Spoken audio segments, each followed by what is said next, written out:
She cleaned her apartment perfectly, then got a $0 refund. A woman walked into a courtroom demanding $4,200 from a man she had never spoken to in her life. By the end of the day, she almost wished she hadn't. The plaintiff had lived in a mid-rise apartment complex in the Elmwood district for just under 3 years. By all accounts, she was a quiet tenant, paid on time, kept to herself, worked long hours as a night shift pharmacy technician. When she finally saved enough to move into a place of her own, she gave proper notice, cleaned her unit meticulously, and expected her full security deposit back. Instead, she received a check for $0 and an itemized deduction list citing a shattered bathroom mirror, a gouged hardwood floor in the hallway, and what the property management company described as extensive water damage beneath the kitchen sink.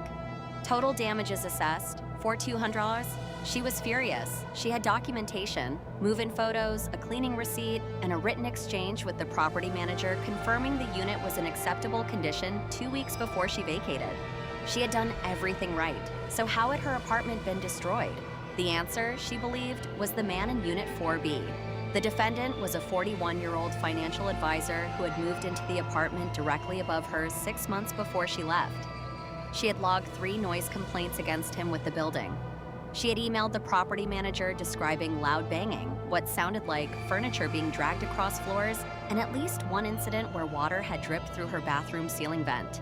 When her deposit disappeared and she found out Unit 4B had also been vacated around the same time, she connected the dots herself. She filed a small claims action alleging that the defendant's negligent conduct had damaged her unit and that, because the building had incorrectly charged her instead of him, she was entitled to recover those costs directly from the man she held responsible. In court, she was composed but clearly exhausted by the whole ordeal. She presented her move-in checklist, her photographs, and 3 time-stamped emails to the property manager detailing her complaints about the upstairs neighbor. She had also obtained a written statement from a licensed plumber who confirmed that the type of water damage found under her kitchen sink was consistent with an overhead source. Her case was circumstantial, but it had a shape. It had logic. The defendant, for his part, seemed genuinely baffled to be there. His attorney argued that the plaintiff had no direct evidence linking him to any specific damage, that she had never confronted him personally, and that the complaints she had filed were about noise. Not flooding, not breakage. He acknowledged he had not been a perfect neighbor. He had hosted his adult children on weekends. There had been noise, but he had returned his own unit in good condition, received his full deposit back, and had no knowledge that the woman downstairs had lost a single dollar. He didn't even know her name until the lawsuit was filed. Then the building's property manager was called as a witness, and that was when the surveillance footage became relevant. The property manager, under cross-examination, admitted that the building had security cameras in the hallways. The defendant's attorney had requested the footage covering the final 2 weeks of the plaintiff's tenancy. What it showed was not what anyone expected. It showed the plaintiff's ex-boyfriend, a man whose name appeared nowhere in the original complaint, entering her unit with a key on a Tuesday afternoon while she was at work. He stayed for 47 minutes. He was not seen leaving with anything. He was seen, however, entering twice more over the following 5 days.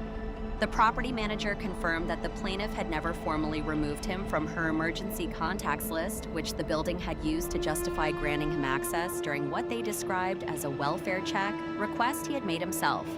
The mirror, the floor, the water damage, caused by a pipe fitting under the sink that had been manually loosened, something the original plumber's report had mentioned but the plaintiff had never focused on. The defendant had not destroyed her apartment, her ex-boyfriend had. The judge ruled in favor of the defendant. The claim against him was dismissed in its entirety. The judge further noted that the plaintiff's injury was real and documented, but that she had sued the wrong person, and that the proper avenue for recovery was either a renewed action against the ex-boyfriend or a complaint against the property management company for misattributing the damage. She left the courthouse with nothing. He left with his name cleared. In the months that followed, the plaintiff did file a separate action, this time against her ex-boyfriend. That case settled out of court for an undisclosed amount. The financial advisor reportedly never learned how the second case resolved. The two have never spoken. The building quietly updated its guest access policy. Here's what this case leaves behind. She had every reason to be angry, and she wasn't wrong that something had been done to her.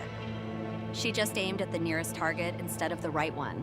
So the question is this: When we're certain we've been wronged, how often do we stop to ask whether the person we're blaming is actually the person who hurt us?